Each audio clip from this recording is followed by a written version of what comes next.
Hi everyone, Anthony Fantano here, the internet's busiest music nerd, and it's time for our weekly Why You Know review, where in a series of short videos, gauntlet style, I go over a bunch of records that I did not review this past month. I apologize that I didn't give them a full-length review. I'm a single person. I can't review everything as much as I would like to. Linked down there in the description and at the end of this video is a playlist where you can check out our previous Why You Know reviews. And without further ado, let's just get into the Why You Know review. Waha!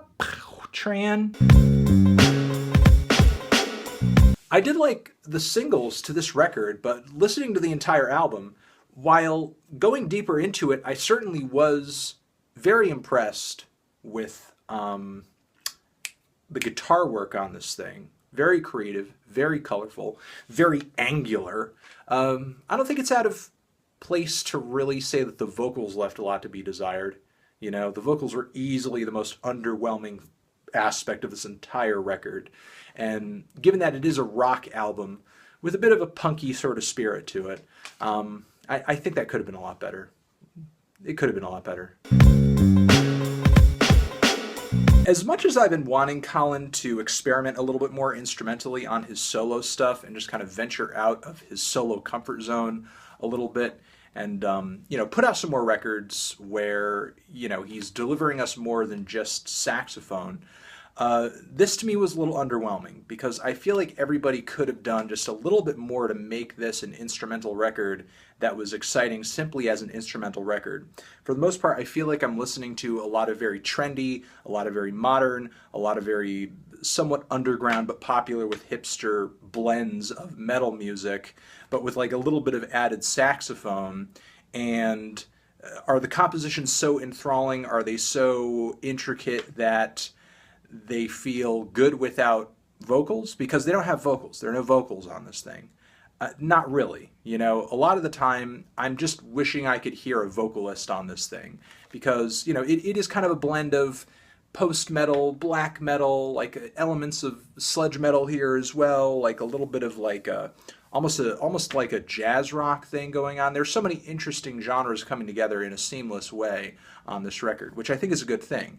But, you know, I feel like it could have been more detailed. I feel like there could have been a little bit more power and muscle to the performances to the point where it just didn't sound like, you know, another hipster metal band, but sans vocals.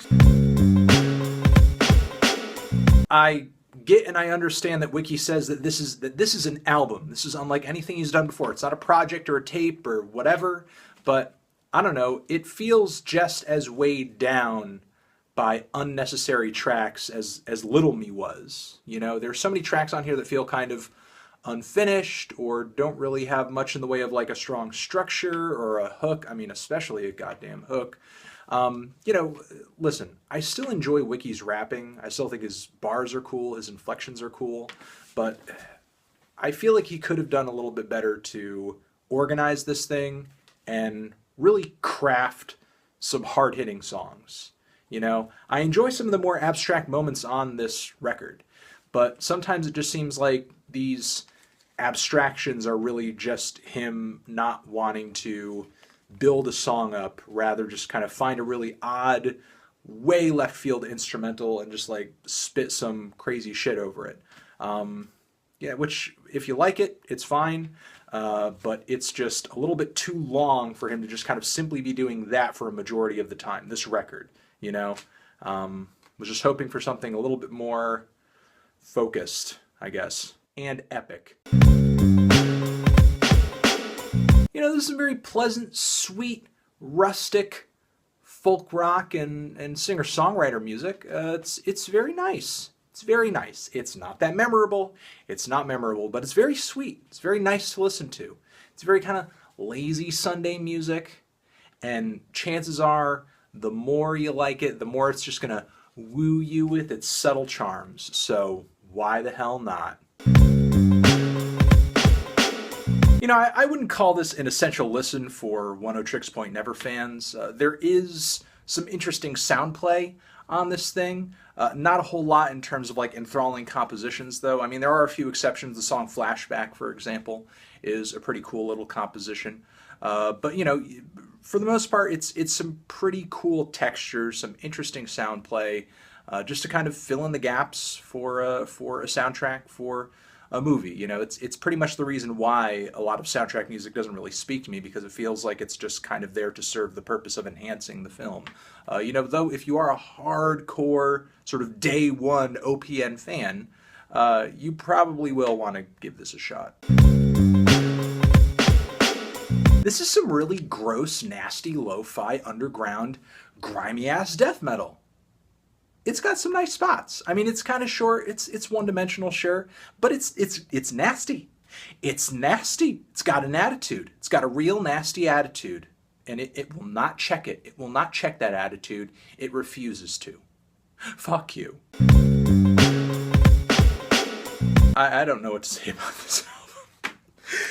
It's just so undefined. You know, there are some points where it seems like the band's music is pretty anthemic and energetic and throttling. Like they come together with some tracks that would have sounded like, you know, some true arena-sized indie bangers from the 2000s. But a lot of the time, I feel like the songwriting and the sound of the instrumentals is just kind of bland and washed out, and not really a whole lot of excitement being delivered here. There are too many tracks on this thing as well. Like there's just way too much material here. There is more sort of so-so material than there is great material on here. I think there's most likely a decent album within this record if you sort of pared it down to the best of the best of the best, the most memorable of the most memorable, the most energetic of the most energetic tracks on here. But I'm not really all that enthralled by a lot of the low-key cuts on here. I feel like the band, what little they have in the way of personality, really kind of melts away as soon as you take the energy and you take the viscera out of the equation, in my opinion.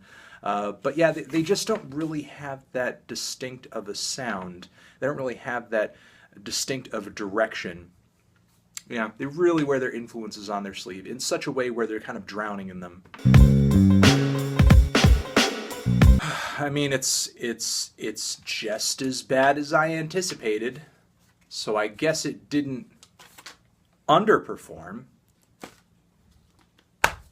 You could say that.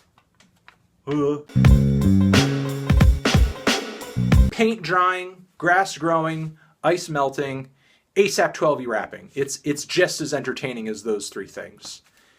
He's so unexciting. God damn it.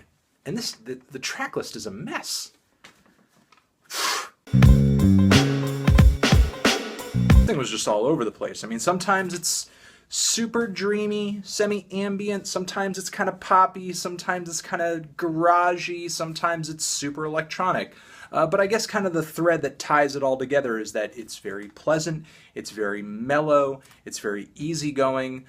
However, I wouldn't say it's terribly original or memorable. From the sound, the production, to the vocal style. Occasionally some lyrics stand out here and there, but you know, it's just kind of a very pleasant, dreamy record. Not too much in the way of music or production tricks that are all that special, in my opinion. It's like every dream pop cliche from this decade sort of manifested onto one album.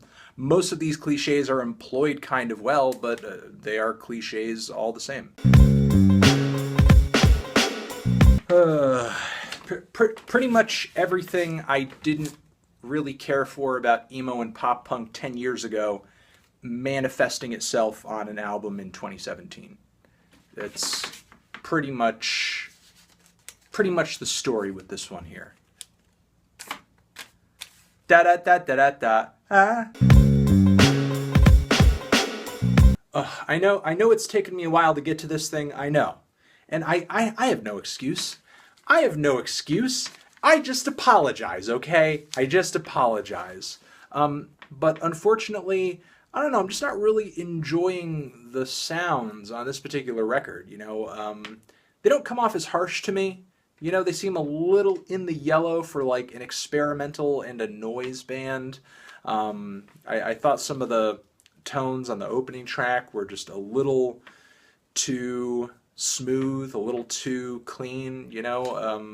I don't know, man. There was just something about the ferocity of White Sun's previous work that was so exciting to me, despite the fact that it was very, you know, very loose and very unpredictable and not very, you know, direct. You know, something very indirect about the band sound, but it was still exciting. You know, it was still like just making the hairs on the back of my neck stand up. But that magic, it doesn't really happen on this record. I'm not getting that same visceral feel. It just feels like you know, the band's indirectness is making it difficult for me to connect with this album. And the sound play just didn't come off as exciting to me. But, you know, if you are looking for some experimental noise music with a bit of a, you know, power electronics and a droney edge to it, give this thing a shot.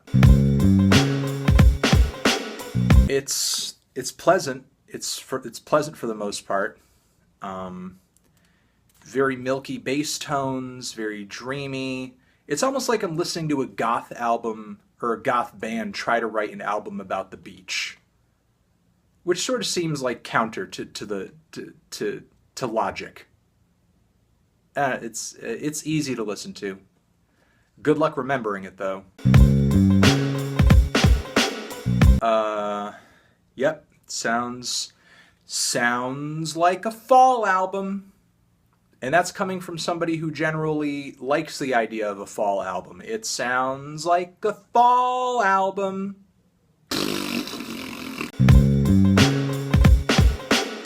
For a hard rock album, a sound, a style that's pretty much over at this point, it's not bad. The recording's good, the energy's there, the grooves are good, some of the riffs are okay. I guess it's just kind of a matter of whether or not you'd rather listen to somebody try to keep this style on life support, or if you'd rather listen to you know, one of Alice's older releases, Killer, for example. You know, he's got a lot of great albums in the canon.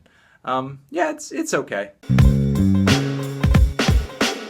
I don't know. So many people were hyping this up to me like it was the best thing the band done in a while. And in my opinion, it's just as pristine and gutless and sanitary and uninteresting and just not risky at all and unadventurous as nearly everything that they've released up until this point. This is just another example to me of modern rock bands just not having a lot of bite, not having a lot of guts, not having a lot of just electricity sort of running through their recordings. It just seems really safe, just seems really predictable. I wanna like this album. I wanna like this album. I really wanna like it. But I don't know. I'm just not really that into the vocals. They're just not really doing anything for me, to be completely honest. Yeah, they're just not. And the techno instrumentals, I feel like, could have been a bit more interesting, could have been a bit more detailed, could have been a bit more something. You know, I just feel like there's not a lot for me to sink my teeth into. Occasionally a groove and a vocal melody come together in a way that is sort of captivating, but for the most part it just seems very, very oblique and I don't know, very amateurish and not in a very endearing way. I can't tell if Mogwai is getting slightly better or slightly worse, or just doing roughly the same. I mean, there are a few surprises on this album, but for the most part, I mean, they're just kind of delivering another helping of very serene, building, beautiful, trying to be inspiring instrumental rock that's very smooth, that's very pretty. I don't know. I guess I was just hoping for more variation, more bite, more adventure, more anything. I mean, at this point, Mogwai is kind of just like a legacy act that just continues to put out new music so they have a reason to continue touring, which, you know, I guess is fine, but, you know, they're not writing their most exciting stuff. Zishin, have you given these albums a listen? Did you love them? Did you hate them? What would you rate them? You're the best. You're the best. What should I review next? Hit the like if you like. Please subscribe, and please don't cry. Just leave an angry comment in the comments if you're angry. I'll catch you guys in the next video. Over here next to my head is a playlist of our other YUNOREVIEWs, where you can click on the link to subscribe to the channel. Cool? Cool. Forever.